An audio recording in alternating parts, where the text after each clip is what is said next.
এই নতুন বছরটা আমরা যেন বেশি বেশি আল্লাহর শুকরিয়া দিয়ে নতুন বছরটাকে সমৃদ্ধ করতে পারি, বেশি বেশি যেন আল্লাহর ইবাদত করতে পারি। নতুন বছরে আমরা শপথ নেই, আমরা যেন অন্তরে হিংসা লালন না করি, বিদ্বেষ লালন না করি, আমরা নিজেরা যেন কাদা ছোড়াছুরি না করি, আমরা যেন মিলেমিশে একসাথে একাকার হয়ে যাই। আল্লাহ তুমি কবুল করো, আমরা পড়ি আমিন। 60টা জিনিস মানুষ মরে যাওয়ার পরে তার কবরে পৌঁছতে থাকে। ইন্না মিম্মা ইয়ালহাকুল মুমিন মিন হাসানাতিহি বা'দা মাউতিহি, মানুষ মরে যাওয়ার পরেও যে 60টা জিনিস তার কবরে পৌঁছায় তার মধ্যে একটা হচ্ছে মসজিদান বানাহু, সে যে মসজিদ বানিয়ে গিয়েছে ওই মসজিদের সওয়াব। সুবহানাল্লাহ পড়েন। আপনি টাকা দিয়ে মসজিদ বানিয়ে দিলেন, ওই মসজিদে মুসল্লিরা নামাজ পড়ে, রোজাদাররা এসে ওখানে ইফতার খায়, তাহাজ্জুদ আদায়কারীরা তাহাজ্জুদ পড়ে, তাদের সওয়াবের কমতি হবে না, কিন্তু তাদের সওয়াবের একটা পার্সেন্টেজ সওয়াব যে ব্যক্তি মসজিদ বানালো তার আমল নামে আল্লাহ ঢুকিয়ে দেয়। সুবহানাল্লাহ বলতে পারলেন না? হে নামাজি আমার ঘরে নামাজ পড়ো আজ, দিল মে তোমার চরণ তলে হৃদয় যায় নামাজ। হে নামাজি আমার ঘরে নামাজ পড়ো আজ, দিল মে তোমার চরণ তলে হৃদয় যায় নামাজ। পড়েন আল্লাহু আকবার। কি সুন্দর লিখেছেন কাজী নজরুল ইসলাম। কাজী নজরুল ইসলাম খুব সুন্দর করে বলেছেন, মসজিদেরই পাশে আমায় কবর দিও ভাই, ঠিক কিনা? মসজিদেরই পাশে আমায় কবর দিও ভাই, যেন গোরে হতে মুয়াজ্জিনের আযান শুনতে পাই। আমার গোরের পাশে দিয়ে ভাই নামাজিরা যাবে, পবিত্র সেই পায়ের ধ্বনি এ বান্দা শুনতে পাবে। গোরা যাব হতে গুনাহগার পাইবে রেহাই, মসজিদেরই পাশে আমায় কবর দিও ভাই। কত মানুষ নামাজি ভাই মসজিদাঙ্গিহীনাতে, আল্লাহর নামের জিকির করে লুকিয়ে গভীর রাতে। আমি তাদের সাথে ওই আল্লাহর নাম জপতে চাই, আল্লাহর নাম জপতে চাই। পড়েন সবাই, মসজিদেরই পাশে আমায় কবর দিও ভাই, যেন গোরে হতেও মুয়াজ্জিনের আযান শুনতে পাই। চিল্লায় পড়তে হবে আমিন। কি দরদ ছিল আমাদের জাতীয় কবি কাজী নজরুল ইসলামের, মসজিদের পাশে আল্লাহ তুমি আমার কবর দিও। আল্লাহ এই দোয়াটা কবুল করে নিয়েছে, ঠিক কিনা? ওনার কবরের পাশে মসজিদ আছে না নাই? আছে। এজন্য মসজিদের সাথে সম্পর্ক জুড়ে দেওয়া এটা ইমানদারের আলামত, আর মসজিদকে ঘৃণা করা এটা মুনাফিকের আলামত। এজন্য আমরা যেন আমাদের হৃদয়টাকে মসজিদের সাথে জুড়ে দেই, মসজিদের সাথে যেন সুসম্পর্ক থাকে। মসজিদ সবার, মসজিদ নিয়ে দলাদলি নাই। দলাদলি আছে অনেক জায়গায়, হানাফি মসজিদ, আহলে হাদিস মসজিদ এরকম আমরা দেখি বা শুনি, এটা ঠিক না। হানাফি মসজিদ বলে কোনো কথা নাই, আহলে হাদিস মসজিদ বলে কোনো কথা নাই। মসজিদ সবার। ছোট্টখাট্ট বিষয় নিয়ে মসজিদে মারামারি, একজন হাত তোলে আরেকজন তোলে না, কিলাকিলি আছে না নাই? একজন বলে জোরে আমিন, আরেকজন আস্তে আমিন, মারামারি আছে না নাই? এগুলো কি মারামারি করার কোনো বিষয়? কথা বলেন। সালাতে ফরজ আছে, ওয়াজিব আছে, সুন্নাহ আছে। খেয়াল করে বুঝবেন, ফরজ যদি নষ্ট হয় সালাত ভঙ্গ হয়, you have to repeat your সালাহ। ওয়াজিব নষ্ট হলে সালাত ভঙ্গ হয় না, নতুন করে পড়া লাগে না, সেজদায় শাহু দিলেই সালাত আদায় হয়ে যায়। আর সুন্নাহ নষ্ট হলে নামাজ নষ্টও হয় না, নতুন করে পড়াও লাগে না, সৌ সেজদাও লাগে না, নামাজ আদায় হয়ে যায় সুন্নাহ নষ্ট হলে। এই যে হাত তোলা না তোলা এটা সুন্নাহ, আমিন জোরে বলা না বলা এটা কি সুন্নাহ। যেটা কোনো কারণে কেউ না করলেও তার নামাজ কবুল করে নিবে কে? আর এই সব সুন্নত লই আমগো দেশে গিলাগিলি। মৌলভীবাজারে মাশাআল্লাহ এগুলা নাই, এখানেও আছে। এগুলার অবসান ঘটুক, আমরা চাই কি চাই না? আর কত এই ছোটখাটো বিষয় নিয়ে আমরা এই বিভেদের প্রাচীর আর দেয়ালকে উঁচু করব আমাদের মাঝখানে? কবে আমরা ঐক্যের সিন্ডিকেট করব? কবে? আর কবে সাদা মনের মানুষ হব? কবে? আর কত? অনেক হয়েছে, আর না, এবার থামেন। বিভেদের প্রাচীরকে ভেঙে চুড়িয়ে দেন। ঐক্যের এমন সিন্ডিকেট গড়তে হবে যাতে কোনো অপশক্তি এই ঐক্যকে ভাঙতে না পারে, বানচাল করতে না পারে। চিল্লায় বলেন ঠিক কিনা? এজন্য মিউচুয়াল রেসপেক্টের দরকার, পারস্পরিক শ্রদ্ধাবোধ সব ক্ষেত্রে, রাজনীতিতে, সামাজিক অ্যাক্টিভিটিসে আমাদের আলেম ওলামাদের মধ্যে পারস্পরিক শ্রদ্ধাবোধের দরকার, মিউচুয়াল রেসপেক্ট। কেউ কাউরে রেসপেক্ট করে না, আমি যেটা বুঝছি এটাই সব, বাকি সব হারাম, এরকম বলে না অনেকে? এরকম যেন না করি। তাহলে মসজিদ সবার, মসজিদ আল্লাহর হাবিব সাল্লাল্লাহু আলাইহি ওয়াসাল্লাম খ্রিস্টানদেরকে মসজিদে ঢুকতে দিয়েছেন, আর আমরা মুসলমান ভাইয়ের জন্য মসজিদে তালা ঝুলাই দেই, আছে না নাই? আল্লাহর হাবিব সাল্লাল্লাহু আলাইহি ওয়াসাল্লাম কোথাও গেলেই প্রথমে মসজিদ বানাতেন। কি বানাতেন? মসজিদ বানাতেন। মক্কা থেকে হিজরত করে মদিনায় আসলেন, কোবায় থাকলেন কয়েক সপ্তাহ। কোবা পল্লীতে তিনি মসজিদ বানালেন, মসজিদ কোবা। ওখানে প্রতি শনিবার কেউ যদি অজু করে ওখানে যে 2 রাকাত নামাজ পড়ে, একটা কবুল উমরার সওয়াব আল্লাহ তাআলা তার আমলনামায় দিয়ে দেয়। মসজিদে কোবা বানালেন। তারপরে মদিনায় এসে মসজিদে নববী বানালেন আল্লাহর হাবিব সাল্লাল্লাহু আলাইহি ওয়াসাল্লাম, মসজিদে নববী। এটা ছিল আল্লাহ রাসূল সাল্লাল্লাহু আলাইহি ওয়াসাল্লামের বৈশিষ্ট্য। কোথাও গেলেই তিনি মসজিদ বানাতেন, মসজিদে নববী। হায় রে, এখন তো কত সুন্দর মসজিদ আমরা দেখি, আমরা যে সালাত পড়ি। আল্লাহর হাবিব সাল্লাল্লাহু আলাইহি সাল্লামের সময় মসজিদে নববী কি এরকম ছিল? কথা বলেন। ফ্লোর ছিল বালুর ফ্লোর। কিসের ফ্লোর? আমাদের মসজিদের ফ্লোর কিসের? টাইলস। আর আল্লাহ রাসূল সাল্লাল্লাহু আলাইহি ওয়াসাল্লামের মসজিদে নববীর ফ্লোর কিসের? কথা বলে না তো, আওয়াজ করে উত্তর দেন না কেন? কষ্ট হচ্ছে? দুপুরে খাইছেন না সবাই? কেন খান নাই কেন? রোজা রাখছিলেন? হ্যাঁ, ফজর বাদে আইছি। আচ্ছা ঠিক আছে, ঠিক আছে। আচ্ছা আচ্ছা, সাউন্ড নাই, কথা শোনা যায় না? তো এটা শুনলা কেমনে?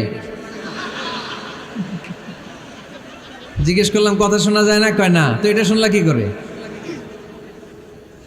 মানে অল্প শোনা যায়, তাই তো? একটু পরে আমার বিদায় ঘন্টা বাজবে, আমি চলে যাব। এই তোমরা ডিস্টার্ব করতে করতে আমার সময় শেষ। তোমরা ডিস্টার্ব করলে তোমাদের লস। আমি আমার টাইমের 1 মিনিটে বেশি যেতে পারবো না, কারণ এখানে আসরের সালাতের আজান শুরু হয়ে যাবে, এরপরে কোনো কথা নেই। আর বক্তব্য লম্বা করা এটা বেদাত। এই বেদাতকে আমি সুন্নাতের মধ্যে আনতে চাচ্ছি। একটা সময়ে একেবারে কমায় নিয়ে আসবো। এত প্রোগ্রামও আমি করতে চাই না। আমি ঘোষণা দিয়েছি আগামী বছরে সারা বাংলাদেশে আমার প্রোগ্রাম হবে 50টা। কয়টা? 50টা। এরপরের বছর 30টা, এরপরের বছর 20টা। বিভাগীয় প্রোগ্রাম করলেই চলবে আমার। এক এক বিভাগে যে 2 দিন 3 দিন খালাস। এত দরকার নেই, এত লম্বা চূড়ার বক্তব্যের দরকার নেই। আধা ঘন্টা চুপ করে শুনেন, কয়েকটা মেসেজ ড্রপ করি, take it with you to your home, then practice and apply in the society. নিয়ে যান, আমল করেন, সমাজে কাজে লাগান। সমাজটা আলোকিত করে দিবে কে? খুতাবুকুম তাবিলা সালাওয়াতুকুম কাসীরা। আল্লাহর হাবিব সাল্লাল্লাহু আলাইহি ওয়াসাল্লাম বললেন, কিয়ামতের একটা আলামত, কিয়ামতের আগে তোমাদের বক্তব্য হয়ে যাবে লম্বা, সালাত হয়ে যাবে খাটো। সালাতের পরে তাসবিহ পড়তে চায় না লোকজন, ব্যস্ত, মহাব্যস্ত, সুপার বিজি। কোত্থেকে আসলে এই ব্যস্ততা? আপনি রবের সাথে মুনাজাত, না যাই উনাজি মুনাজাত, আপনার রবের সাথে একাকী নীরবে কথা বলতে মনে চায় না আপনার? তা তো তাড়াহুড়ো কিসের? ধীর স্থির হন, একটু স্থির হন, একটু মনোদৈহিক প্রশান্তি অর্জনের চেষ্টা করেন। সব সময় ব্যস্ত, ধাক্কাধাক্কি, উচ্ছৃঙ্খলা, এগুলো আমাদেরকে শেষ করে দিয়েছে। এজন্য লম্বা চোরা বক্তব্য ঠিক না। বক্তব্য শুনতে আমাদের ভালো লাগে, আমল করতে ভালো লাগে না। বক্তব্যটা শেষেই সিগারেট ধরায়, আছে না নাই? মাহফিল শেষেই বিড়ি ধরায়, কয় চমৎকার ওয়াজ করছে হুজুরে। ওয়াজটা সেরকম হয়েছে, অনেক কণ্ঠ সুন্দর হুজুরের। এতদিন ইউটিউবে দেখছি, আজকে সরাসরি দেখাইছি, আছে না নাই? তো কি লাভ হয়েছে? লাভটা হয়েছে কি? এই যে মাহফিল শেষে বিড়িটা ধরাইলেন আর গেলেন, কোনো লাভ হয় নাই। এগুলো থেকে বেরিয়ে আসতে হবে। বছরের পর বছর আমাদেরকে শেখানো হয়েছে একভাবে, কেউ এই পরিবর্তনের আওয়াজ তোলে নাই। আওয়াজ আপনাকে তুলতে হবে। আওয়াজ তোলার জন্য এত মানুষ লাগে না, আপনি একাই যথেষ্ট। আপনি দাঁড়ান না সামনে, দেখবেন আপনার সামনে কেউ টিকে থাকতে পারবে না, ঠিক কিনা? কিন্তু আপনার শক্ত সিদ্ধান্ত লাগবে, পরিবর্তনের জন্য শক্ত মানসিকতা লাগবে যে আমি পরিবর্তন করতে চাই। We have to change. যুগ জামানা পাল্টে দিতে চাই না অনেকজন, এক মানুষই আনতে পারে জাতির জাগরণ। এক মানুষই বিপদকালে বাঁচায় কাফেলায়, ক্ষুদ্র ডিঙ্গি বাঁচায় জাহাজ অসীম দরিয়ায়। এজন্য আপনার শক্ত সিদ্ধান্ত পারে আপনার মৌলভীবাজারটাকে দেশের শ্রেষ্ঠ জেলা, শ্রেষ্ঠ থানা হিসেবে আল্লাহর কাছে কবুল করতে, ঠিক কিনা? এজন্য লম্বা চূড়া আলোচনা ঠিক না, ছোটখাটো অল্প কয়েকটা মেসেজ নিয়ে যেতে পারলেই that's enough. One of the minor sign before the day of judgment, your Islamic lectures will be very longer and your salah 5 times a day will be shorter. কিয়ামতের আগে বক্তব্য লম্বা, নামাজ খাটো, তাসবিহ পড়ে না, ব্যস্ত, মহাব্যস্ত। এই মহাব্যস্ততা ছাড়েন, কোরআন সুন্নাহর দিকে ফিরে আসেন। বরকত দিবে কে? বিশ্বনবীর মসজিদে নববীর ফ্লোর বালুর ফ্লোর ছিল, আমাদের ফ্লোর টাইলস। আল্লাহর হাবিব সাল্লাল্লাহু আলাইহি ইসলামের মসজিদে বালি নিচে, এই বালিতে নামাজ পড়তেন। বৃষ্টি হলে কাদামাটি হয়ে যেত, কাদামাটিতেই সেজদা করতেন। সেজদা করলে কাদার মাটি আল্লাহর হাবিব সাল্লাল্লাহু আলাইহি ইসলামের নাকে আর কপালে লেগে যেত। তিনি সালাম ফিরিয়ে সাহাবাদের দিকে মুখ ফিরিয়ে বসলে দেখতেন প্রতিটা সাহাবীর নাকে আর কপালে কাদার মাটি মিশে আছে। তার মানে প্রিয় নবী সাল্লাল্লাহু আলাইহি ইসলামের মসজিদে নববী ছিল কাঁচা, কিন্তু মুসল্লি ছিল পাকা। আমাদের মসজিদগুলা হয়েছে পাকা, কিন্তু মুসল্লি কাঁচা, ঠিক কিনা? ফজরের সালাতে মানুষ নাই। ইমাম সাহেব আছেন কে কে এলাকায়? দেখি ইমাম, মসজিদের ইমাম, মাশাআল্লাহ। আপনাদের এইখানে ওই মসজিদে ফজরের নামাজে কয় কাতার হয়? 5 জন 6 জন? কেনে এত কম? কেনে? হ্যাঁ, আসে না, আসতে চায় না লোকজন।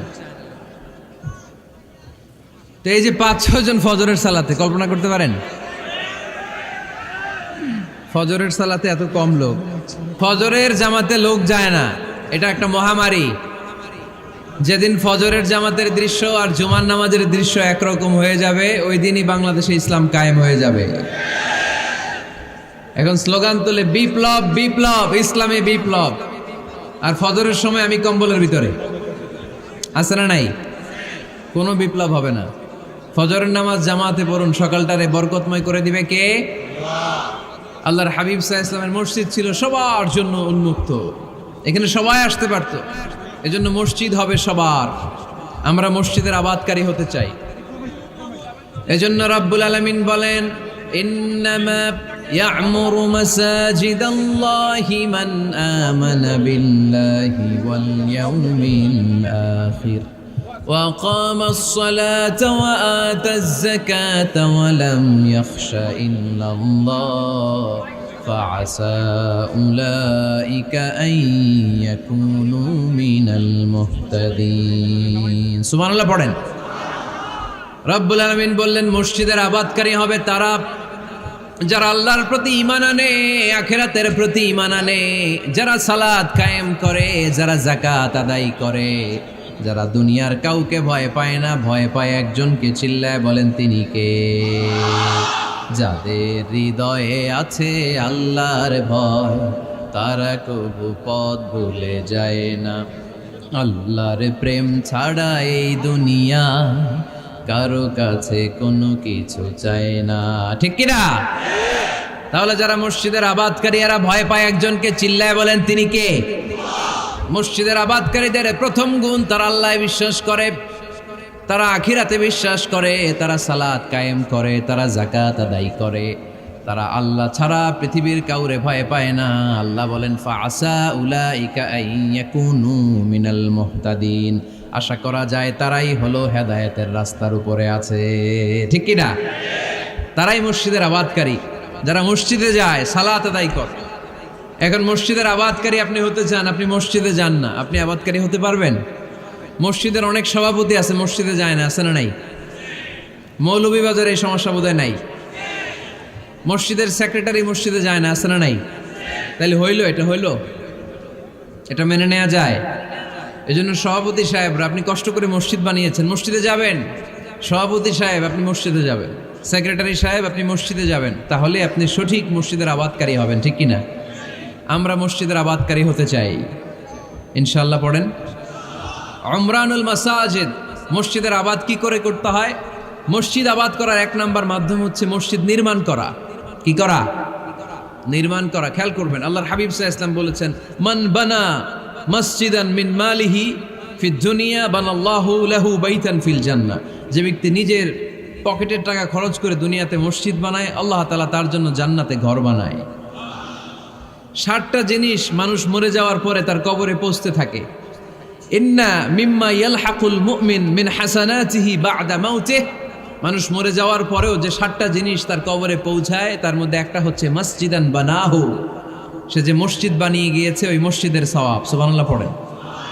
আপনি টাকা দিয়ে মসজিদ বানিয়ে দিলেন, ওই মসজিদে মুসল্লিরা নামাজ পড়ে, রোজাদাররা এসে ওখানে ইফতার খায়, তাহাজ্জুদ আদায়কারীরা তাহাজ্জুদ পড়ে, তাদের সওয়াবের কমতি হবে না, কিন্তু তাদের সওয়াবের একটা পার্সেন্টেজ সওয়াব যে ব্যক্তি মসজিদ বানালো তার আমল নামে আল্লাহ ঢুকিয়ে দেয়। এজন্য বেশি বেশি মসজিদ বানাতে রাজি আছেন তো? তাহলে মসজিদ আবাদ করার প্রথম মাধ্যম হচ্ছে মসজিদ বানানো। 2 নাম্বার মাধ্যম হচ্ছে মসজিদে যেয়ে জামাতে সালাত আদায় করা। জামাতে সালাতুল জামাআ তাফদুলু সালাতাল ফাযযি বি27 দারাজা। ঘরে নামাজ পড়লে একা একা পড়লে যেই সওয়াব, জামাতে পড়লে 27 গুণ বেশি সওয়াব। সুবহানাল্লাহ বলতে পারলেন না? হে নামাজি আমার ঘরে নামাজে পড়ো আজ, দিলে মে তোমার চরণ তলে হৃদয় যায় নামাজ। হে নামাজি আমার ঘরে নামাজে পড়ো আজ, দিলে মে তোমার চরণ তলে হৃদয় যায় নামাজ। পড়েন আল্লাহু আকবার। কি সুন্দর লিখেছেন কাজী নজরুল ইসলাম। মসজিদ কেমন যেন মসজিদ তার নিজের ভাষায় আল্লাহর কাছে কেঁদে কেঁদে ফরিয়াদ জানায়, আল্লাহ নামাজিরা আমার ঘরে আসে না, কি সুন্দর টাইলস, কি সুন্দর মুসল্লা, কি সুন্দর এয়ার কন্ডিশন, সব আছে কিন্তু মুসল্লি নাই, ঠিক কিনা? মসজিদগুলো আল্লাহর কাছে ফরিয়াদ জানায়। এজন্য আমরা যেন মসজিদমুখী হই। কি মুখী? আওয়াজ করে বলতে হবে, কি মুখী? মসজিদমুখী। তাহলে মসজিদ আবাদের 1 নাম্বার পদ্ধতি মসজিদ বানানো। 2 নাম্বার মসজিদে বেশি বেশি যে জামাতে সালাত আদায় করা। 3 নাম্বারে মসজিদের সাথে সম্পর্ক জুড়ে দেওয়া, হৃদয়টা যেন সবসময় মসজিদের সাথে লেগে থাকে। আল্লাহর হাবিব সাল্লাল্লাহু আলাইহি ওয়াসাল্লাম বললেন, সাবআতুন ইউযিল্লুহুমুল্লাহু ফি যিল্লিহি ইয়াউমা লা যিল্লা ইল্লা যিল্লু।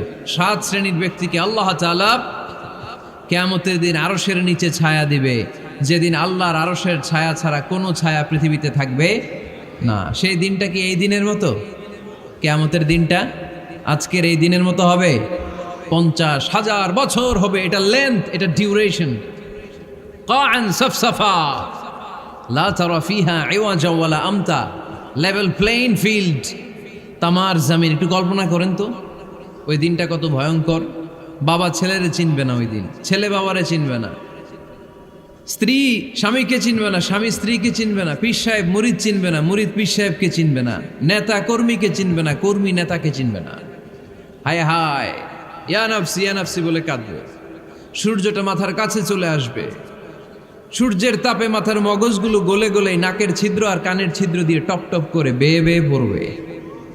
তৃষ্ণায় মানুষগুলো পাগল পাড়া, জিহ্বাটা বের হয়ে নাভি পর্যন্ত ঝুলতে থাকবে। সেদিন সবাই পাগলের মতো ছুটতে থাকবে, কোনো ছায়া নাই আল্লাহর আরশের ছায়া ছাড়া।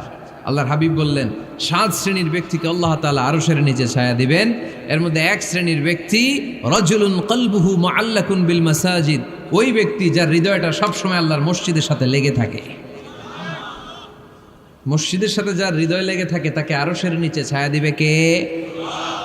এজন্য মসজিদের সাথে যেন আমাদের হৃদয়গুলো লেগে থাকে। অনেকেই দেখবেন এত ভালো নামাজে, জোহর পরে টেনশন করে আসরটা কই পড়বো, আসর পরে চিন্তা করে মাগরিবের সময় আমি কোথায় থাকবো, মাগরিবের সময় টেনশন, ইস এশাটা হয়ে গেলেই তো শেষ। এরকম লোক আছে না নাই? এদেরকে সেই কঠিন ভয়াবহ দিনে আরশের নিচে ছায়া দিবে কে? তারপরে মসজিদ আমাদের 4 নাম্বার পদ্ধতি মসজিদকে পরিচ্ছন্ন রাখা, মসজিদকে ঝাড়ু দেয়া। মসজিদকে যারা পরিষ্কার করে তাদের হৃদয়ের যন্ত্রণা দূর করে দেয় কে? সাইয়েদনা ইব্রাহিম আলাইহিস সালাম এবং ইসমাঈল আলাইহিস সালামকে আল্লাহ তাআলা আদেশ করেছেন তাহহিরা বাইতিয়া লিত্তাইফিনা ওয়াল আকিফিনা ওয়ার রুকআই সুজুদ। হে ইব্রাহিম, ইসমাঈল, বাপ বেটা দুইজন মিলে মসজিদ ঝাড়ু দাও। কি ঝাড়ু দাও? মসজিদেরি ঝাড়ু বড়দার ও কামারে হাত শোনো আমার মুনাজাত। পড়েন, শোনো শোনো ইয়া ইলাহি আমার মুনাজাত, শোনো আমার মুনাজাত। পড়েন আমিন। মসজিদ ঝাড়ু দেওয়া মসজিদ আবাদের অন্তর্ভুক্ত। আপনারা কেউ কোনোদিন মসজিদ ঝাড়ু দিয়েছেন নাকি? কে কে দিয়েছেন দেখি? সবাই? সবাই মসজিদের খাদেম?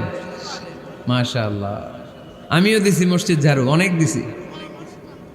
মাশাআল্লাহ, আল্লাহ তুমি কবুল করো। যাদের হৃদয়ে বড় জ্বালা, ফ্যামিলিতে সুখ নাই, শান্তি নাই, তারা হৃদয়ে প্রশান্তি আনতে চাইলে এতিমখানায় যাবেন, এতিমের মাথায় হাত বুলিয়ে দিবেন, এতিমের মুখে খাবার তুলে দিবেন। আপনার হৃদয়টারে নরম করে দিবে কে? আল্লাহর ঘর মসজিদে যাবেন, নিজ হাতে মসজিদটারে একটু পরিষ্কার করে দিবেন, আপনার জীবনটারে উজালা করে দিবে কে? তাহলে এগুলো করার মাধ্যমে আমরা মসজিদের আবাদ করতে চাই। আমরা মসজিদের আবাদকারী হতে চাই কি চাই না?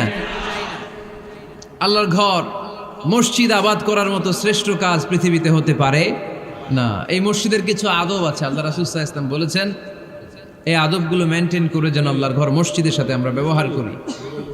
মসজিদের 1 নম্বর আদব হচ্ছে মসজিদে ওযুর সাথে প্রবেশ করা। কিসের সাথে? ওযু করে পরিচ্ছন্ন হয়ে মসজিদে প্রবেশ করা। এজন্য অপবিত্র অবস্থায় গোসল ফরজ, এরকম অবস্থায় মসজিদে ঢোকা যাবে? কথা বলেন, ঢোকা যায়? যেই নারীদের মাসিক চলতেছে, মেনস্ট্রুয়েশনাল পিরিয়ড চলতেছে, ওই নারীদের পক্ষে মসজিদে ঢোকা জায়েজ আছে? নাই। তাহলে এটা হলো 1 নম্বর আদব। মসজিদে ঢোকার সময় কি করে ঢুকবো? ওযু করে। আওয়াজ করে বলেন, কি করে ঢুকবো? ওযু করে। 2 নম্বর আদব হচ্ছে মসজিদে যাওয়ার সময় সবচেয়ে ভালো জামাটা পরে যাব, সবচেয়ে ভালো পাঞ্জাবিটা পরে যাব। জান তো আপনারা? না সবচেয়ে সিরাটা পরে যান? হ্যাঁ, অনেকের নামাজের জন্য একটা পুরান জামা আছে, সিরা পাড়া, এদিকে হাত উঠাইলে দিকতে দেখা যায়, আছে না নাই? সবচেয়ে সিরা পাড়াটা রাখে নামাজের জন্য, কপাল পোড়া। আর সুন্নাতে খাতনার অনুষ্ঠানে গেলে মাশাআল্লাহ লেহেঙ্গা গায়ে দেওয়া যায়, আছে না নাই? না, আপনি ইবাদতের জন্য সবচেয়ে সুন্দর জামাটা রাখবেন। এজন্য রাব্বুল আলামিন বলেন, ইয়া বানি আদম খুযু জিনাতাকুম ইনদা কুল্লি মসজিদ। ও বনি আদম, তুমি যখন আল্লাহর ঘর মসজিদে ঢুকবা, ও বনি আদম, তুমি যখন নামাজের মুসল্লায় দাঁড়াবা, তোমার সবচাইতে দামি, সবচাইতে সুন্দর জামাটা গায়ে দিয়ে তুমি নামাজে দাঁড়াও। ঠিক কি না? তাহলে এখন মসজিদে যাওয়ার সময় কি গায়ে দিয়ে যাবেন বলেন? খিতা করবাইন? হ্যাঁ, মাশাআল্লাহ। হ্যাঁ, সবচেয়ে ভালো কাপড়টা আয়রন করে পারফিউম মেখে তারপরে আমরা যাব। রাজি আছেন তো? 3 নম্বর আদব হচ্ছে মসজিদে ঢোকার সময় বাম পা দিয়ে ঢুকতে হয়।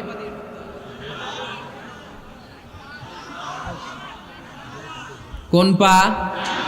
আরো জোরে। এদেরকে গুতা মারা লাগে, নাইলে আওয়াজ বাড়ে না। এরকম ভলিউম টাইট করতে হয়, ভলিউম হাই করলে আর পরে বাড়ে। এমনি বলতে চায় না। আর ঘটনা কি? হ্যাঁ, খায় নাই। বদরের যুদ্ধ হয়েছিল রমাদানে, কোনো সাহাবী খায় নাই, না খাইয়া একেবারে সাইজ করে দিছে কাফেরদেরকে। আমরা না খেলেও আমাদের হৃদয়ে ইমানি শক্তি আছে না নেই? এই তো বোঝা যাচ্ছে ইমানি শক্তি আছে। এতক্ষণ আছিল কই? তো মসজিদে ঢোকার সময় কোন পা দিয়ে? এগুলো মনে থাকে আমাদের? ভুলা যাই আমরা, খেয়াল থাকে না তো এগুলা। এত কিছু মনের মধ্যে রাখলে এগুলো মনে থাকবে কেমনে? মসজিদে ঢোকার সময় কোন পা? আরো জোরে। বেরোয়ার সময় কোন পা?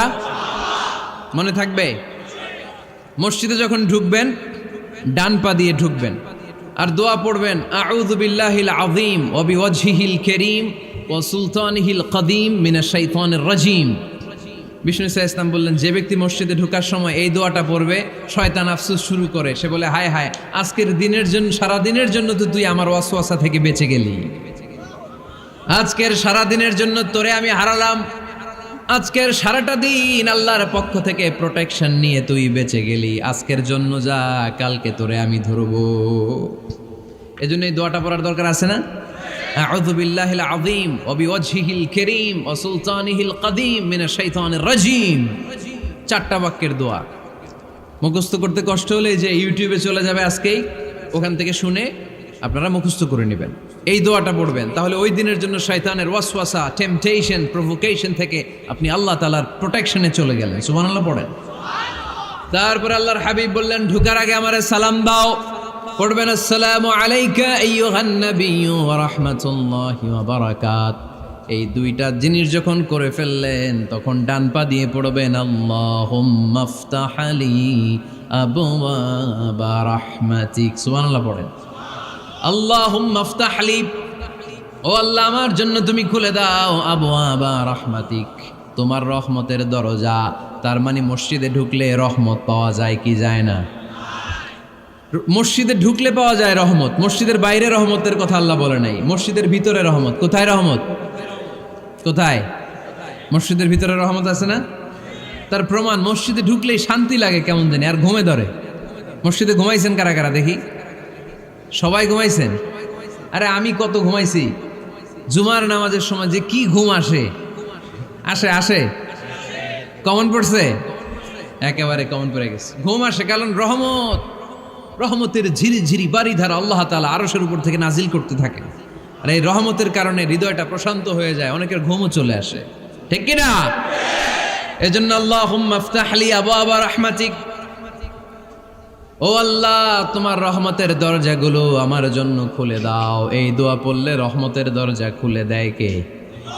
আবার মসজিদ থেকে যখন বের হবেন তখন কোন পা দিয়ে? জোরে বলেন। বাম পা দিয়ে কি পড়বেন? আল্লাহুম্মা ইন্নী আসআলুকা মিন ফাদলিক, ও আল্লাহ তোমার কাছে আমি তোমার পক্ষ থেকে ফদল চাই, মানে রিজিক চাই। রিজিক দেওয়ার মালিক কে? তার মানে খুব সোজা সাপটা কথা হচ্ছে, মসজিদের ভিতরে পাওয়া যায় রহমত, আর বাইরে পাওয়া যায় ফদল বা রিজিক। বাইরে পাওয়া যায় কি? রিজিক। মসজিদের ভিতরে রিজিক আছে। তার মানে সারাদিন মসজিদে বসে থাকলে রিজিক মিলবে? নামাজের সময় নামাজ পড়তে হবে, কাজের সময় কাজ করতে হবে, এটাই হচ্ছে ইসলামের বিধান। নামাজের সময় নামাজ, কাজের সময়।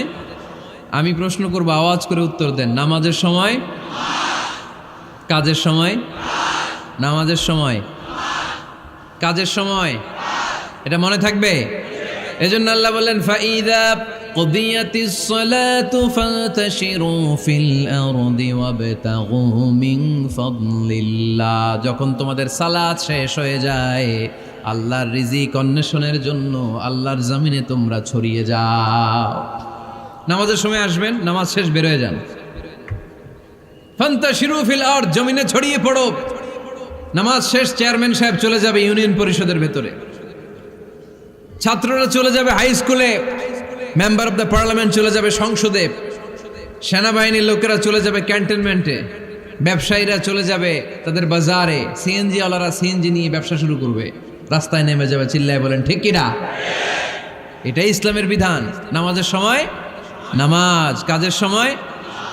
আচ্ছা, তাহলে প্রথম সুন্নাত পেলাম, পবিত্র হয়ে ঢুকবো, ভালো জামা পরে ঢুকবো 2 নাম্বার। 3 নাম্বার, ঢুকার সময় কোন পা? বের হওয়ার সময়।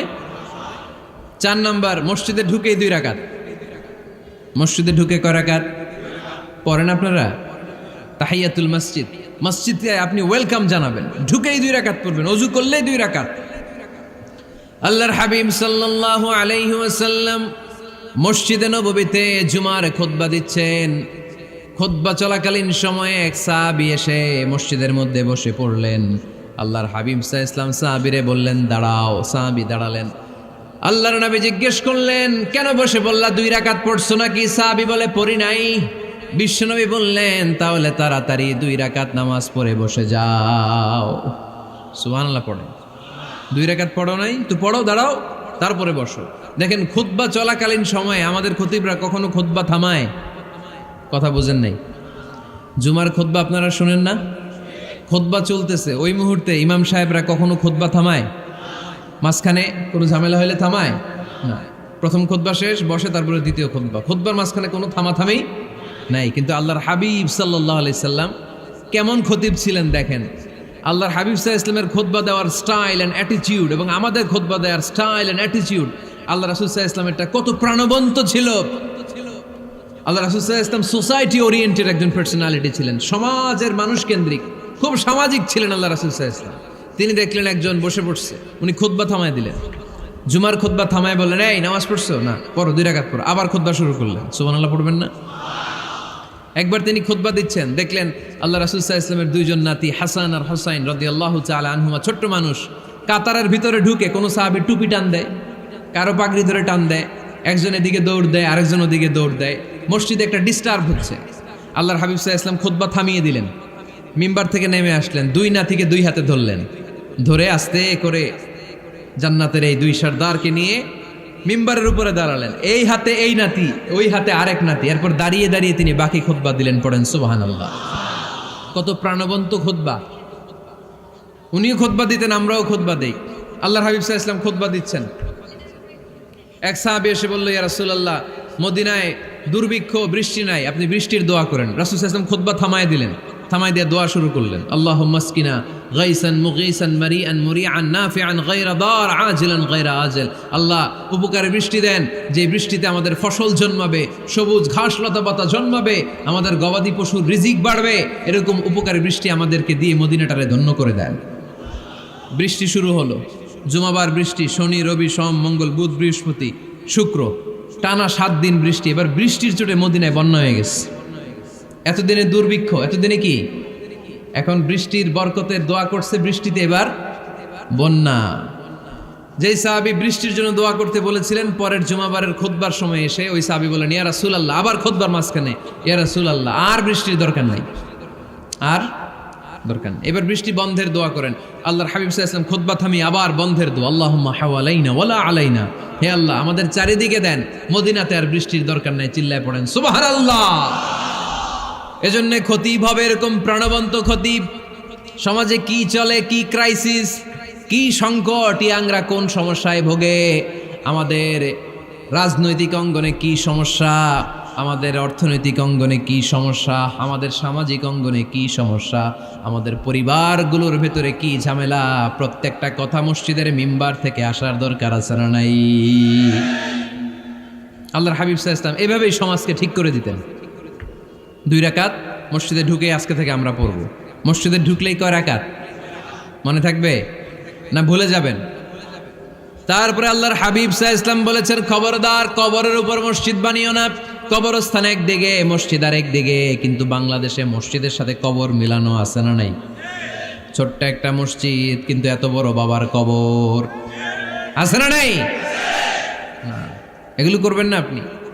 আগে হবে মসজিদ, পরে কবরস্থান। যেমন মসজিদে নববী হয়েছে আগে, তারপরে বিশ্বনবীর কবর এখানে আছে না নাই? মসজিদে নববী প্রতিষ্ঠিত হয়েছে আগে, পরে বাকি কবরস্থান আছে না নাই? কিন্তু কোন আল্লাহর ওলির কবরস্থানের উপরে যদি মসজিদ বানান, তার উপর লানাত দিয়েছে কে? লাআনা রাসূলুল্লাহ আলাল ইয়াহুদ ওয়ান নাসারা ইত্তাখাযু কুবুর আমবিয়াইহিম মাসাজিদা। আল্লাহর রাসূলের লানত ইহুদি নাসারাদের উপর, কারণ ইহুদি আর নাসারাদের একটা খাসলাত, একটা বৈশিষ্ট্য ছিল, তারা তাদের নবীদের কবরের উপরে মসজিদ বানায় ফেলতো। এটা করা যাবে? এজন্য এলাকায় এলাকায় এই ঝামেলা, কবর আর মসজিদ হবে আলাদা।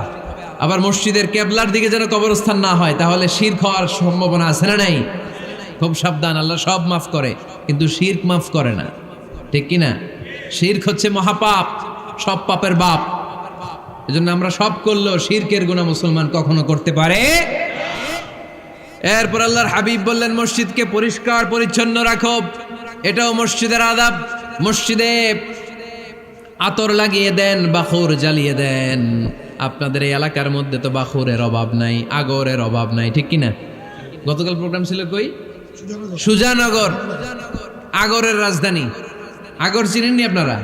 হ্যাঁ, এই যে দেহনেল উদ পারফিউম, আপনাদের এই যে মাহাতাব সাহেবের আল হারামাইন, এরপরে যে আজমল কোম্পানি, এও আপনাদের এই মৌলভীবাজার এলাকার। এরকম অনেক কোম্পানি আছে দুবাই ভিত্তিক, গোটা বিশ্বে ওনারা ব্র্যান্ডিং করেছে। এগুলোর র ম্যাটেরিয়াল, কাঁচামাল যায় হচ্ছে আপনাদের মৌলভীবাজার থেকে। সম্মানিত ভাইয়েরা, মসজিদ পরিষ্কার পরিচ্ছন্ন রাখবেন, এই বাখুর জ্বালাবেন, দেহনেল উদ, এই পারফিউমগুলো ছড়িয়ে দিবেন। মসজিদের মধ্যে অনেক মসজিদে দুর্গন্ধ আছে না নাই? এই কার্পেটের মধ্যে ময়লা, পরিষ্কার করেন। আল্লাহর হাবিব সাল্লাল্লাহু আলাইহি ওয়াসাল্লাম বলেছেন, খবরদার। আম্মা জান আয়েশা বর্ণনা করেন, আমার রাসূলুল্লাহ সাল্লাল্লাহু আলাইহি ওয়াসাল্লাম বিবিনাইল মসজিদ ফি দুয়ার, ওয়া আন তুতাইয়াবা ওয়া তুনাজ্জাফ, আমরা যেন এলাকা এলাকায় মসজিদ বানাই, মসজিদগুলোকে যেন পারফিউম দিয়ে আতর দিয়ে সুগন্ধময় করে দেয়। বিশ্বনবী আদেশ করেছেন, সুবহানাল্লাহ পড়েন। এজন্য কোনো অপরিচ্ছন্ন মসজিদ থাকতে পারবে না। মসজিদের পাশ দিয়ে গেলে আতরের ঘ্রাণে আমোদ হয়ে লোকজন যেন বুঝতে পারে এটা আল্লাহর ঘর, মসজিদ। চিল্লায় বলেন ঠিক কিনা? এরপরে আল্লাহর হাবিব সাল্লাল্লাহু আলাইহি ওয়াসাল্লাম বলেছেন, মসজিদের আরেকটা আদব হলো মসজিদকে অতিমাত্রায় ডিজাইন না করা। বেশি ডিজাইন করা যাবে না।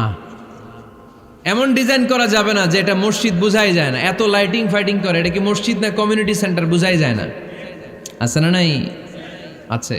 এরকম যেন আমরা না করি সম্মানিত ভাইয়েরা। বিশেষ করে মসজিদের সামনের দেয়ালে। কোন দেয়ালে? সামনের দেয়ালটা কেবলার দিকে যেই দেয়াল, এই দেয়ালটা হতে হবে ফ্রেশ, যাতে করে মানুষের দৃষ্টি আকর্ষণ না করে। প্রায় মসজিদের দেয়ালের মাঝখানে দেখবেন আপনি ক্যালেন্ডার ঝুলায় রাখে, আছে না নাই? মৌলভীবাজারের কি অবস্থা? খিতা খবর আছে? তো এই যে ক্যালেন্ডার ঝুলায় রাখে, ওইখানে দেখবেন বিভিন্ন মসজিদের ছবি, এতিমখানার ছবি, মানুষের ছবি। তো মানুষ নামাজও পড়ে, আবার ওগুলোও তাকায়, আছে না নাই? প্রথম কাতারে পরে ওইখানে কি লেখা এগুলো পরে, তার ডিস্টার্ব হচ্ছে না? এই মুসল্লির দৃষ্টি যাতে অন্যদিকে না যায়, এটা খেয়াল রাখতে হবে। যদি পারা যায় মসজিদের সামনে কোনো ঘড়ি টড়ি চলবে না। ঘড়ি মসজিদের পেছনের দেয়ালে, সময়সূচি পেছনের দেয়ালে, সব পেছনে। সময় কয়টা বাজে ওটা ইমাম দেখলেই চলবে, ইমাম এভাবে দেখে নিবে, আপনারাও দেখে নেবেন। কিন্তু সামনের দেয়ালটা যত সিম্পল করা যায়। আল্লাহর হাবিব সাল্লাল্লাহু আলাইহি ওয়াসাল্লাম নামাজ পড়া অবস্থায় সামনে এমন কিছু রাখতেন না যেটার দ্বারা আল্লাহর হাবিব সাল্লাল্লাহু আলাইহি ওয়াসাল্লামের সালাতে মনোযোগ অন্যদিকে চলে যায়। আমরা যখন সালাত পড়ি, যদি অন্যদিকে তাকাই, ফেরেশতার মাধ্যমে আল্লাহ একটা ডাক দেয়, বলে আকবিল, এই বান্দা ফিরে আয়, তোর নজর থাকা দরকার সিজদার জায়গায়, ফিরে আয়। আপনি আবার যখন অন্যদিকে তাকান, আল্লাহ বলে ফিরে আয়, সিজদার দিকে তাকা। আপনি আবার যখন ঘড়ির দিকে তাকান, আল্লাহ বলে আকবিল, ফিরে আয়, সিজদার দিকে তাকা। আপনি যখন আবার অন্যদিকে তাকান, তখন আল্লাহ বলে লা হাজাতা লি ইলা সালাতিক, তোর এই নামাজের দরকার আমার নাই। নাউজুবিল্লাহ পড়বেন না? তোর এই নামাজের দরকার আমার নাই। অজু করে কষ্ট করে যাকে খুশি করার জন্য আপনি সালাতে দাঁড়ালেন, উনি যদি বলে এই নামাজের দরকার নেই, তা কার জন্য নামাজ পড়লেন আপনি? কথা কি বুঝতে পেরেছেন? এই জন্য এলাকার গণ্যমান্য ব্যক্তিবর্গ আছে, আমাদের চেয়ারম্যান সাহেব আছে, আরো অন্যান্য বিজনেস ম্যাগনেটরা আছে। আপনারা মসজিদ যখন নির্মাণ করবেন, সামনের দেয়ালটা যত সাদামাটা হতে পারে ততই ভালো। এমনকি জায়নামাজের মধ্যে এখন কাবা ঘরের ছবি আছে না নাই? আছে না? কি মুসলমান আমরা! নিজের কাবারে নিজে লাথি মারি নামাজের আগে, মনের অজান্তে নিজের কাবাকে নিজে লাথি মারছি। এরকম জায়নামাজ ব্যবহার করা নিষেধ। চিল্লায় বলেন ঠিক কিনা? সাদা ফ্রেশ জায়নামাজ বাজারজাত করেন, আপনাদের সিদ্ধান্তই ওনাদের ব্যবসা বয়কট হয়ে যাবে। আপনারা যদি এখন থেকে মসজিদের মিনারা আর কাবা ঘরের যে প্রতিকৃতি বা ছবি, এরকম ছবি সম্বলিত জায়নামাজ কিনা বন্ধ করে দেন, এদের মার্কেট থাকবে? কথা বলেন। কালকে থেকে আমরা জায়নামাজ কেনার সময় ফ্রেশ জায়নামাজ কিনবো। কোনো মসজিদ, কোনো মিনার, আমাদের কাবা ঘরের ছবি সম্বলিত কোনো জায়নামাজ কিনা যাবে? আওয়াজ করে বলেন, যাবে? যাবে না। এগুলো হচ্ছে মসজিদের আদাব। এগুলো রক্ষা করে মসজিদে ঢোকার দরকার আছে না নাই? পৃথিবীতে 3টা মসজিদ সবচাইতে শ্রেষ্ঠ মসজিদ। কয়টা? আওয়াজ করে বলেন না। 1 নাম্বার মসজিদুল হারাম, ফাওয়াল্লু উজুহাকুম শাতরা। যেখানেই তোমরা নামাজ পড়ো না কেন, মসজিদের হারামের দিকে হয়ে নামাজ পড়ো। কেবলা কোন দিকে আজকে? এদিকে, এইদিকে কেবলা। আমি যদি এদিকে হয়ে পড়ি, নামাজ হবে না? হবে না কেন? কারণ কেবলামুখী হয়ে নামাজ পড়া ফরজ। চিল্লায় বলেন ঠিক কিনা? মসজিদুল হারাম পৃথিবীর প্রথম মসজিদ। ওখানে একটা ঘর আছে, ঘরটার নাম হলো কাবা। ইন্না আউওয়ালা বাইতিন উদিআ লিন-নাসি লাল্লাযী বিবাক্কাতা মুবারাকা। এই পৃথিবীর প্রথম ঘর, যেই ঘরটা স্থাপিত হয়েছে বাক্কা শহরে। বাক্কা মক্কার আগের নাম, এখন শহরের নাম মক্কা। আগে নাম ছিল কি? সবাই বলেন, কি নাম ছিল? বাক্কা। এটা পৃথিবীর আদি ঘর। সব নবীদের পরশধন্য পদধূলিতে এই জায়গাটা বরকতময় হয়েছে। এটা এমন ঘর, যেই ঘরের চারদিকে 1 রাকাত নামাজ পড়লে 1 লক্ষ রাকাতের সওয়াব পাওয়া যায়। হজ উমরা করেছেন কে কে দেখি? হজ উমরা করেছেন আপনারা না? মাশাআল্লাহ। আমরা যারা করতে পারি নাই, আল্লাহ তাদেরকেও তৌফিক দাও।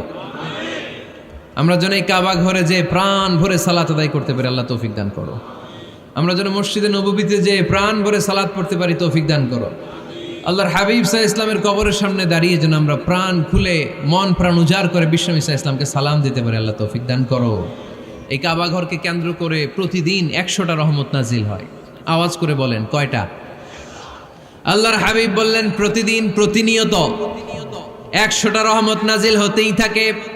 সিত্তুন আলিত তাইফিন, 60টা রহমত তাদের উপর নাজিল হয় যারা কাবা ঘরের চারদিকে তাওয়াফ করে। আরবাঈন আলিল মুসাল্লিন, বাকি 40টা নাজিল হয় যারা কাবা ঘরের পাশে নামাজ পড়ে। ওয়া 20 আলিন নাযিরিনা ইলাল কাবা, বাকি 20টা রহমত প্রতিনিয়ত নাজিল হয় যারা তাওয়াফ করে না, সালাত আদায় করে না, শুধু কাবার গিলাফের দিকে তাকিয়ে থাকে। কাবার দিকে তাকায় থাকলেই সওয়াব। সুবহানাল্লাহ পড়েন। এক রাকাতে কয় লক্ষ রাকাতের সওয়াব।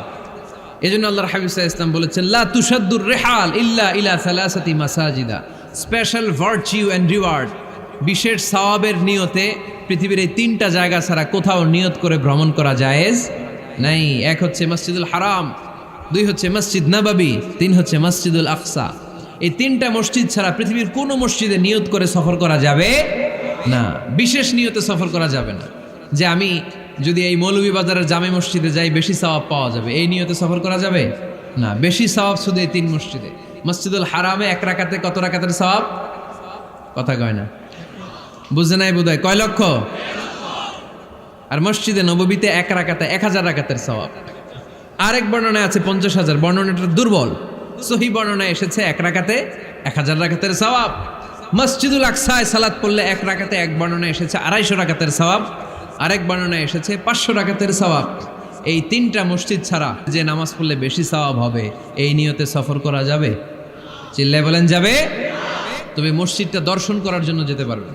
মসজিদটা দেখতে কেমন, এটার ক্যালিওগ্রাফিক্যাল ডিজাইন কেমন, এটার আর্কিটেকচারাল ডিজাইন কেমন, এটার দৃষ্টিনন্দন সৌন্দর্য কেমন, মসজিদটা দেখতে কেমন, দেখতে যেতে পারবেন। কিন্তু বিশেষ সওয়াব রিওয়ার্ড এই 3টা মসজিদ ছাড়া অন্য কোনো মসজিদের জন্য হবে না। এই মসজিদ হচ্ছে আমাদের সামাজিক ঐক্যের কেন্দ্রবিন্দু, এটা হচ্ছে আমাদের কমিউনিটি সেন্টার। আমরা শুধু নামাজের জন্য মসজিদকে ইউজ করি, এছাড়া আরো অনেক ইউসেজ আছে মসজিদের। খেয়াল রাখবেন, আমাদের মুসলমানদের মসজিদ হিন্দুদের মন্দিরের মতো নয়। কোথায় আজান হয়েছে? শেষ করে দিব না? সুবহানাকাল্লাহুম্মা ওয়া বিহামদিকা আশহাদু আল্লা ইলাহা ইল্লা আনতা আস্তাগফিরুকা ওয়া আতুবু